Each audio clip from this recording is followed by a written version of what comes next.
Hello, my name is Sujan, and I'll be your nurse practitioner today. Okay. By the way, we are recording this video and we'll upload it on YouTube and submit it to the university for educational purposes. Is that okay with you? Okay. All right. By the way, I'm also already gotten a verbal consent from the legal guardian to record and upload this video on YouTube. However, the parents are not available right now, but I have already asked for the consent. All right, so can you tell me your name? Ushan. How old are you? 9. All right, can you tell me your date of birth? June 29, 2012. All right.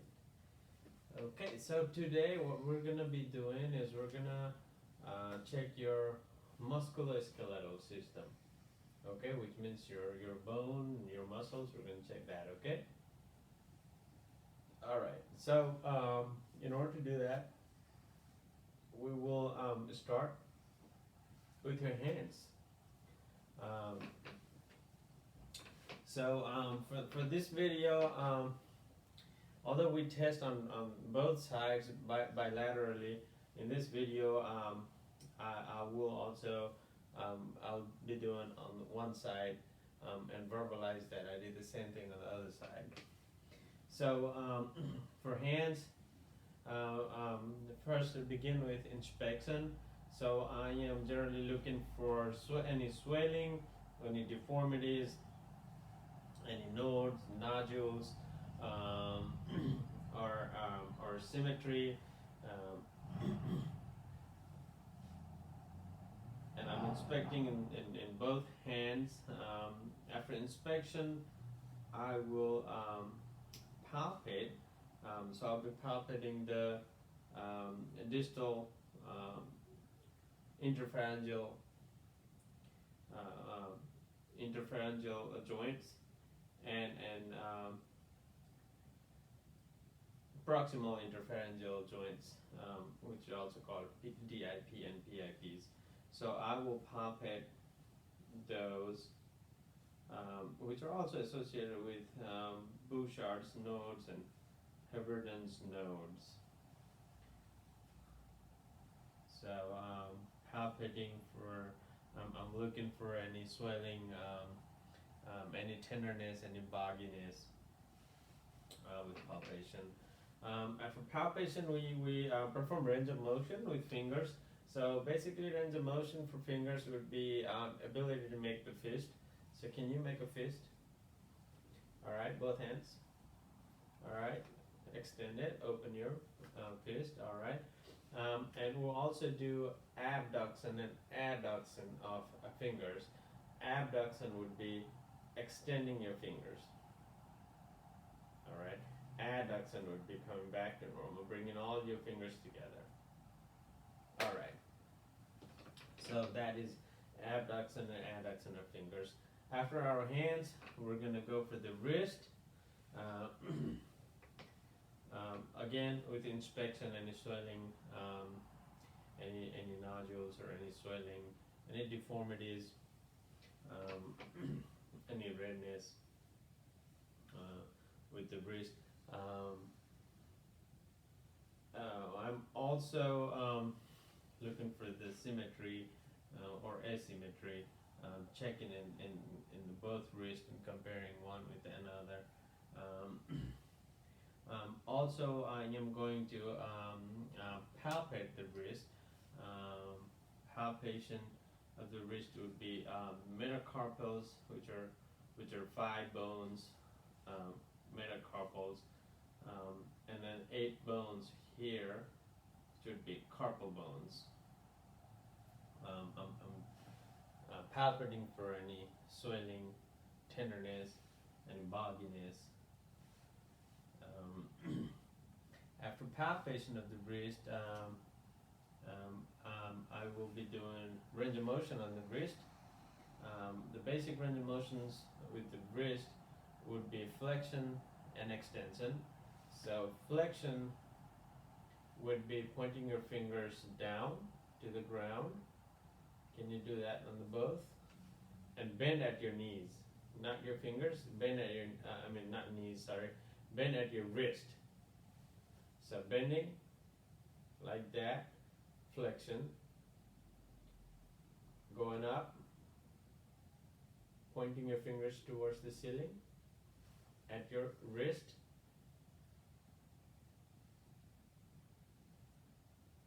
That is extension. Okay, can I see on both hands? You don't have to hold it without holding it. Flex, extend. Okay, so this would be flexing, this would be extending. All right. So that's flexion of the wrist. Also, abduction and adduction of the wrist would be wrist midline, and then if your wrist is moving outwards from your body, that's abduction. If your wrist is moving inwards towards your body, that's adduction. So, all right, so that's abduction right there. And bring it inwards. Don't move your elbows, just your wrist. There you go, that's adduction. Perfect. All right. Moving on to our elbows. Again, begin with the inspection. So I'm looking for any discoloration, any redness. I'm looking for any swelling, any deformities at the elbow. Again, after inspection, it'll be palpation. So I am palpating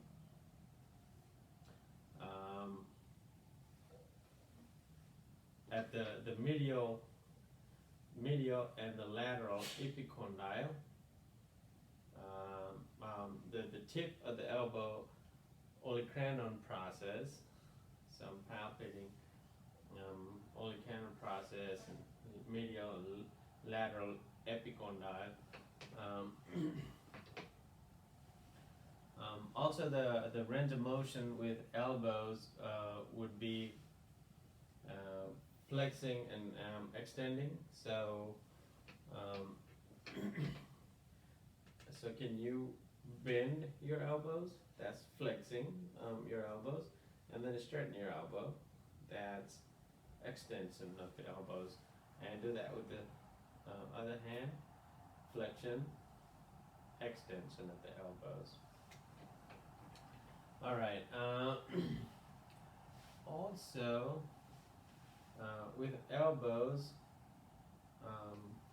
we can also rotate. So basically, it will be supination and pronation. If you put your palms up, that's supination. Put your palms down, that's pronation. That's the range of motion for elbows. All right, that's good enough. Also, with elbow, the epicondyle, the medial and lateral epicondyle, sometimes they can get tender when you're palpating, which is also the lateral is called a tennis elbow. If you find that tender, and the medial, if you find the medial tenderness, that suggests golfer's elbow. Okay, after our elbow, we will move on to shoulders. For shoulders, can you take your shirt off so we can? All right.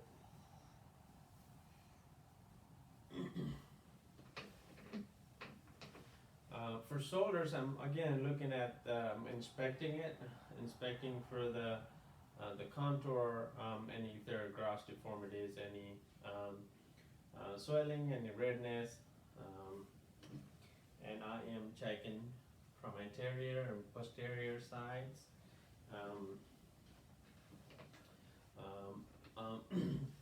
After my inspection, I will palpate shoulders. So So beginning from the clavicle, moving my fingers upward towards the tip of the shoulder, where I can find acromioclavicular joint. Basically, the joint where the scapula from the behind comes and meets acromioclavicular joint. Also, where I can see find a palpate the acromion. Greater trochanter on the sides where you can palpate, lesser trochanter and bicipital groove right over here, right underneath your the anterior, underneath the acromioclavicular joint. Anteriorly, you see bicipital groove where the bicipital muscles come and connect. Medially, if I go underneath, below, from acromioclavicular joint, this is where I can find the coracoid process. You can palpate that coracoid process.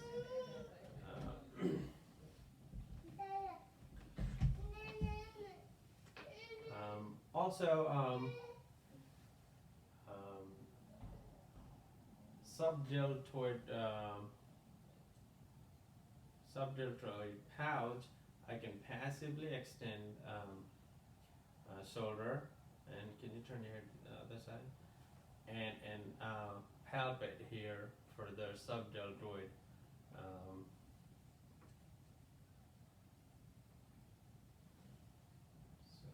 Okay. All right. After palpation, again with the palpation, I'm looking for any tenderness, any pain, any bogginess, any warmth, or any signs of inflammation. After my palpation, I am going for the range of motion. So for range of motion of our shoulders, we'll be flexing again. So basically for flexing, we go all the way up 180 degrees. That's flexion of your shoulders. All right, go back down. And if you can go behind up to 60 degrees, straighten your arm behind 60 degrees. That's extension of your elbows, shoulders, excuse me. All right, that's good enough. Let's do the same thing with this arm. Flexion first, extension. All right, perfect. Now let's do abduction, which is going away from the body. All right, now let's do adduction, coming across your body, across, straight, straighten your arm, come across, there you go. You straighten your body, there you go. All right, and let's do the same thing with this one. Cross, all right, perfect. Okay, now let's also do internal and external rotation, okay? Now, I would like for you to get your hand behind and touch the back, the scapula on the back. All right, now that is your internal rotation. And then, can you scratch your neck? That's your external rotation with your elbows. All right, perfect. And let's do the same thing with the other hand.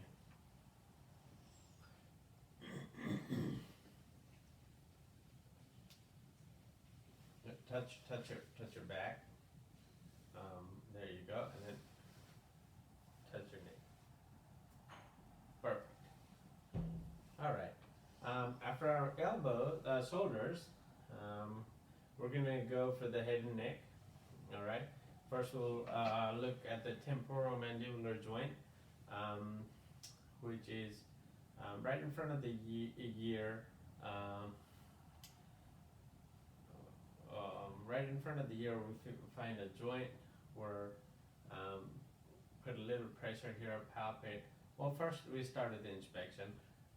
So I'm looking for the facial symmetry.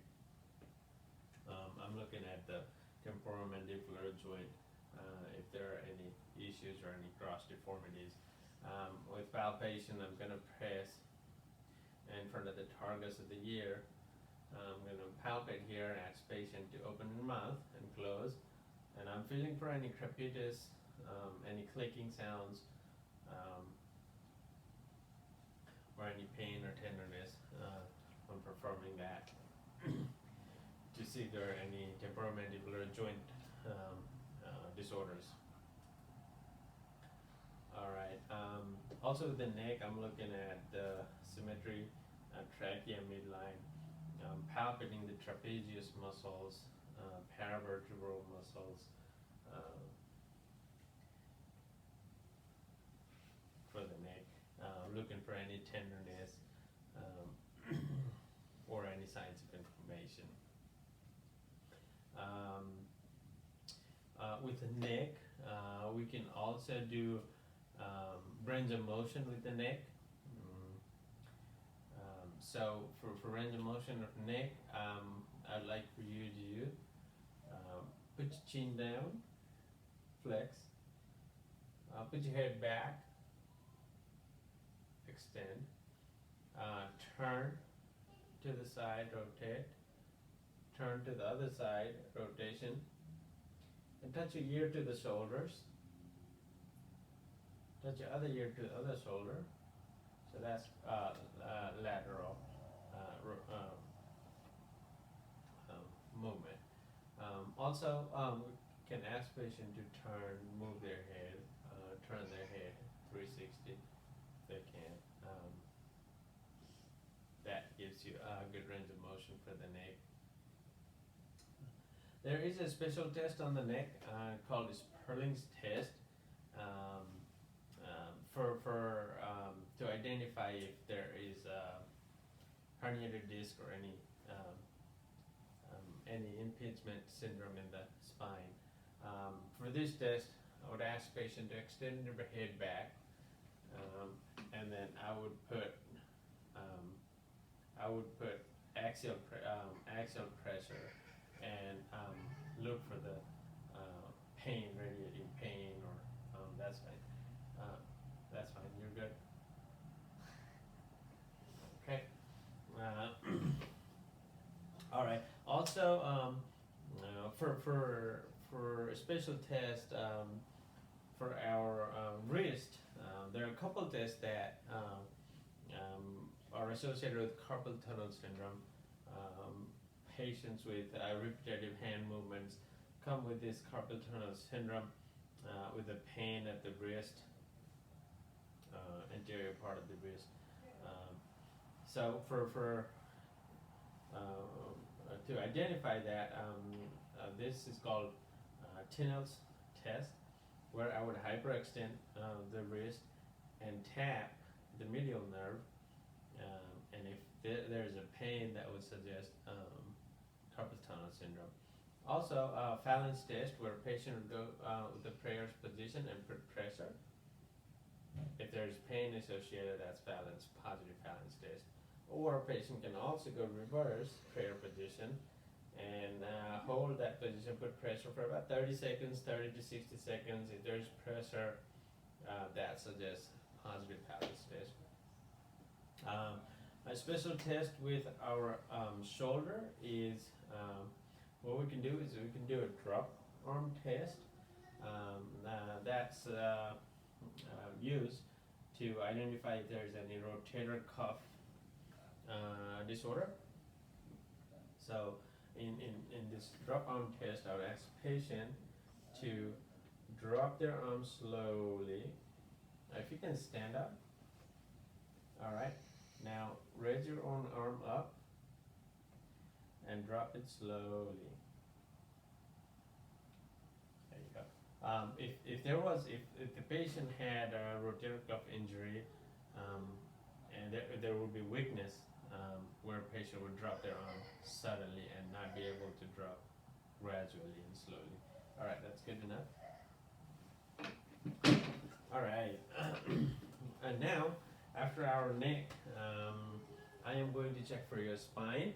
So what I would like for you to do is stand up, and well, you can face the camera. There we go.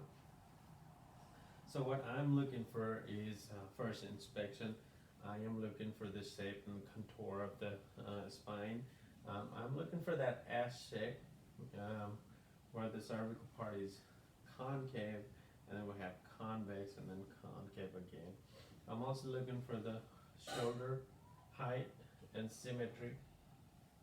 I'm looking whether the spine is deviated laterally or if there's lordosis, abnormal curvature at the spine. After an inspection, I am going to palpate between the intervertebral spaces. I am looking for any pain, any tenderness that could suggest disc herniation or nerve impingement. Also, I would like for you to bend forward and try to touch your toes. And this is where I am looking for the spine. I am looking if there are the shoulder height. I am looking for the hip height. And I'm also looking for the curvature of the spine, which is normal. All right. Now, we can also percuss the spine if there's using the ulnar part of my hand. If there was a sudden pain, that would indicate some spine disorder. Now, for rotation of the spine, you can flex, which is bending forward. Can you bend forward like earlier? There you go, good. Straighten up. You can extend, which is going backwards. There you go, all right. Now you can turn side to side. There you go. Turn this side, okay. Now you can rotate. Rotate. Look on that side, rotate your spine, body, there you go. And then rotate this side. There you go. All right, have a seat. So that is range of motion for the spine. There is a special test on the spine, which we'll do a straight leg test, where I would like you to slide back down. And in this test, what I would do is I would extend the leg and raise the leg up. Now at about 45 degrees, if the patient had any pain raising up in the spine, would suggest that patient had some disorders in the spine. All right, perfect. You get back up. You can probably wear your shirt now.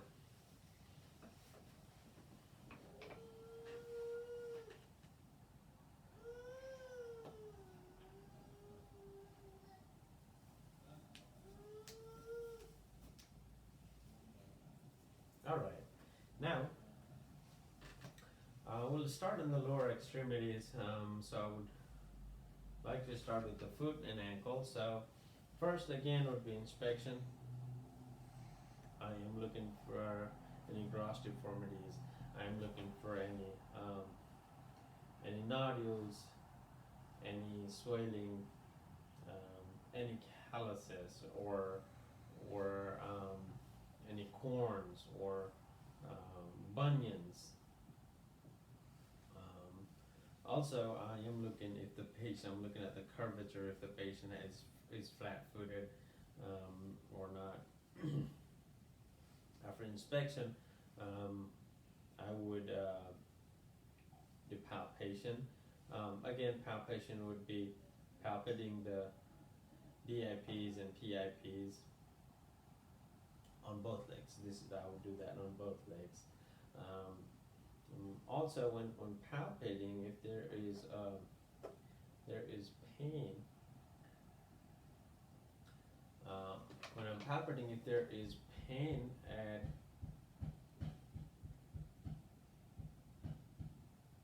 second and third,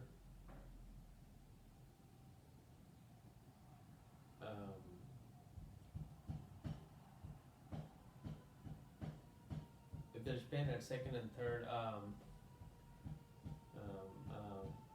digits, that would suggest more tone neuroma.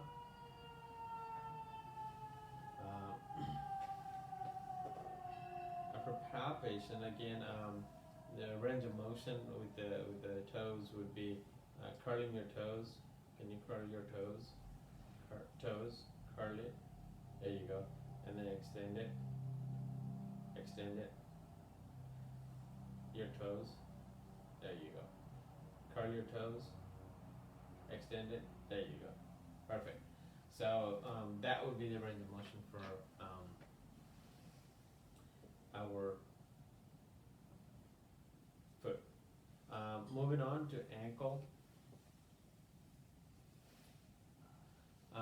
So with the ankle,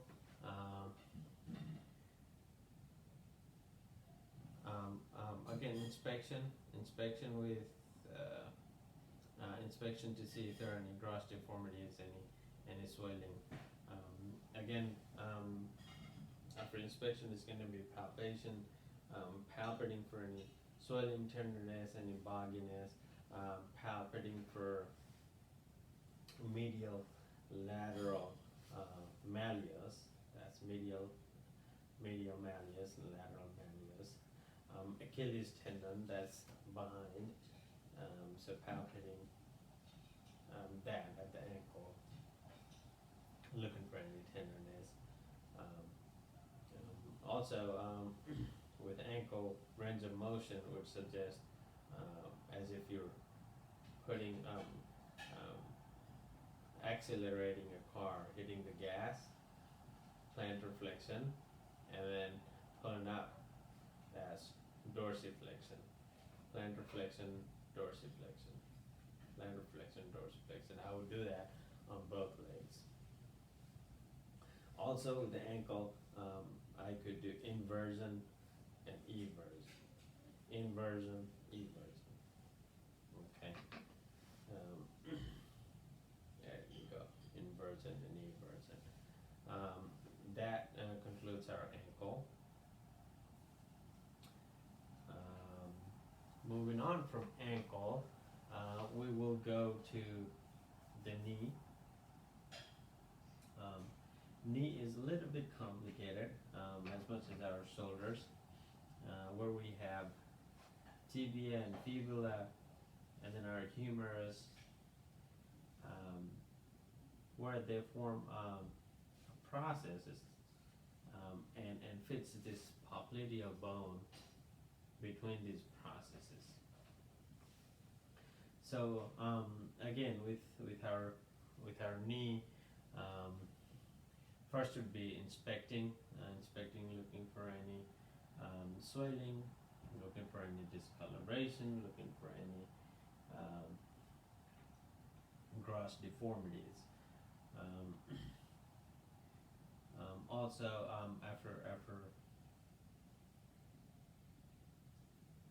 inspection, I would go with the palpation, where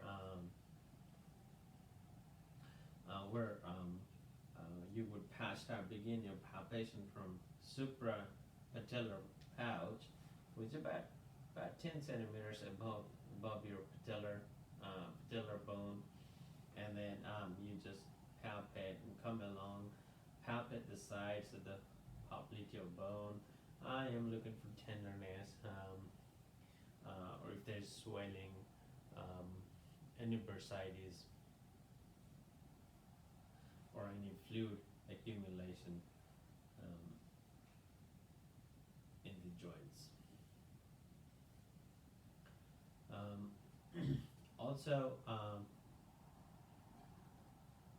with the knee, we do have anterior, medial, and lateral meniscal. Uh,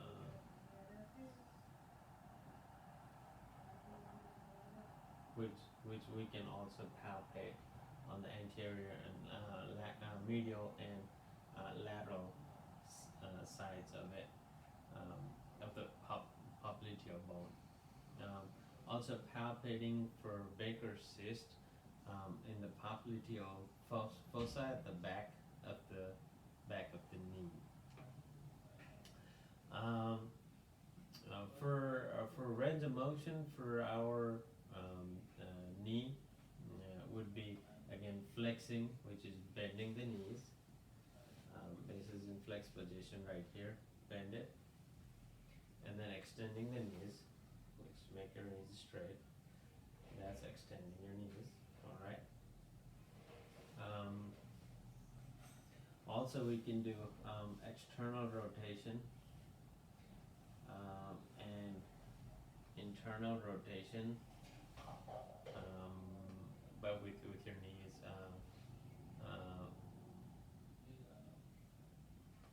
And also, you can do abduction and adduction of knees. That's your range of motion for your knees. There are a few special tests with the knees. For this, I'm going to have you lie down slowly. And what I am going to do is, there are valgus and varus stretch tests. So for valgus stretch test, what I'm going to do is I am going to use lateral. I'm gonna grasp the lateral knee, and with my other hand, I am going to try to abduct the knee. So that is valgus stress. Similarly, I'm going to use the medial. I'm going to grasp the medial side of the knee and try to adduct the knee. I am looking for if there's any sway or if there's any laxity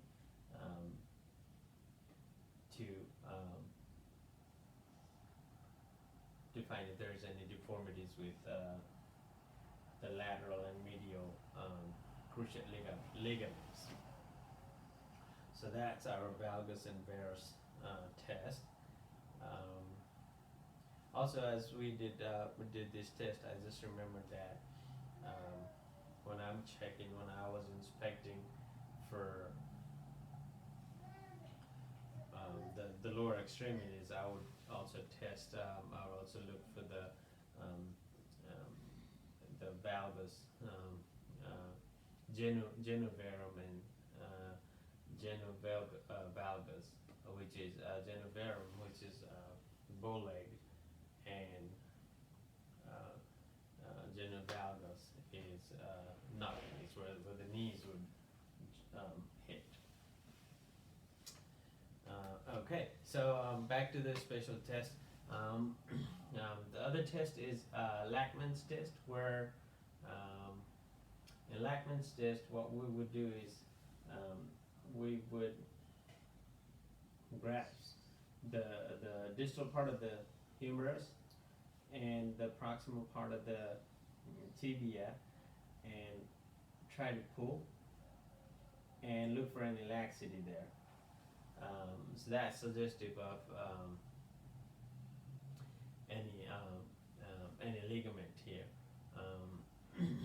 Also, there's another test called Dreyer test, where a patient will flex their knee and grabbing with my both hands and my thumb, putting it forward and fixing patient's foot, where I can also sit down or ask patient to stabilize here, and I would pull, trying to pull it out of the humerus joint, which is anterior drawer test, which is also, if there was laxity there, was also suggestive of ACL joint tear, ACL tear. Also, same thing, trying to push back, posterior drawer test would be suggestive of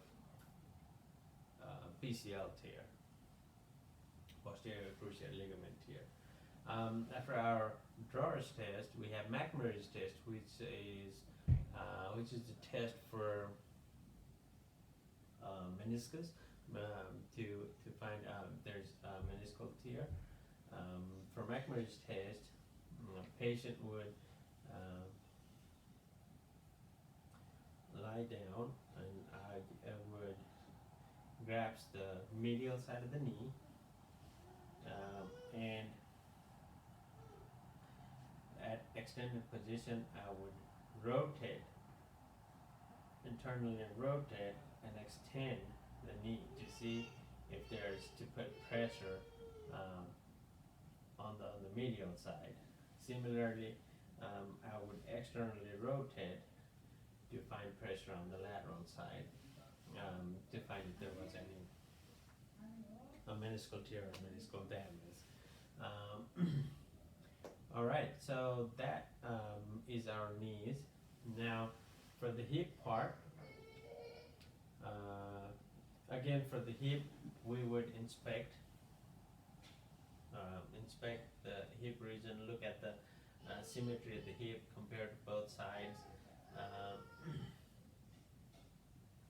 and again looking for any deformities, any gross deformities with inspection. After inspection would be palpation, so where I would palpate the hip, anterior superior iliac spine, ASIS, where you palpate ASIS. Also to palpate the posterior superior iliac spine and iliac spine joint. We would look at the dimple in the back and palpate there for PSIS. Again, I'm looking for any tenderness when palpating, looking for any tenderness or any bogginess there. All right.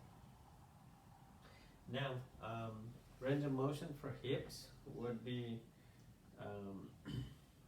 again flexing, flex and extend.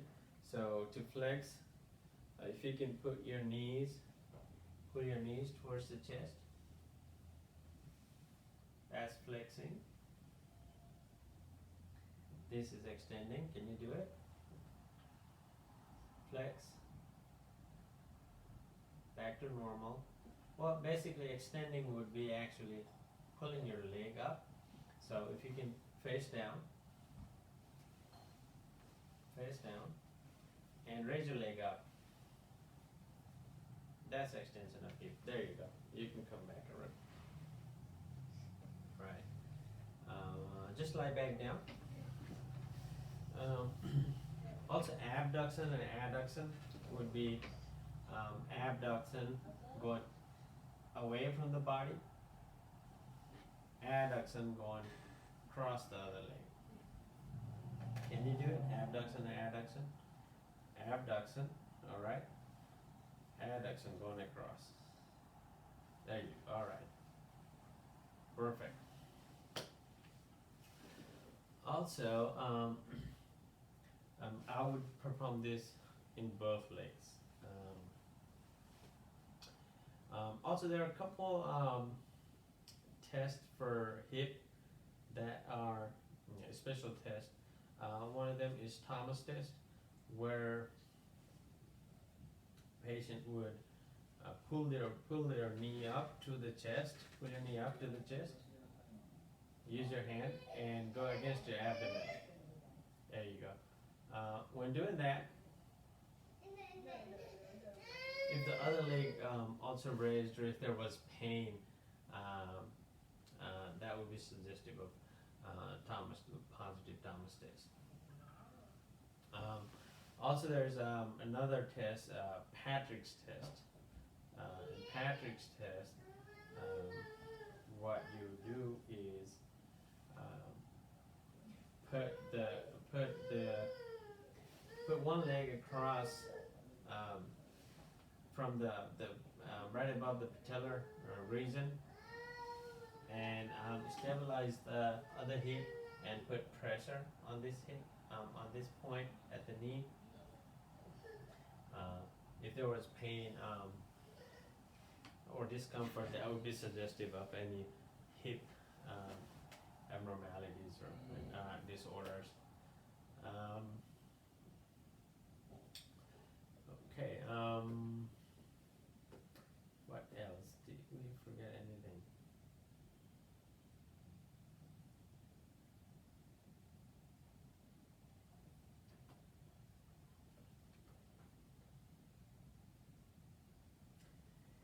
I believe that is all the musculoskeletal test.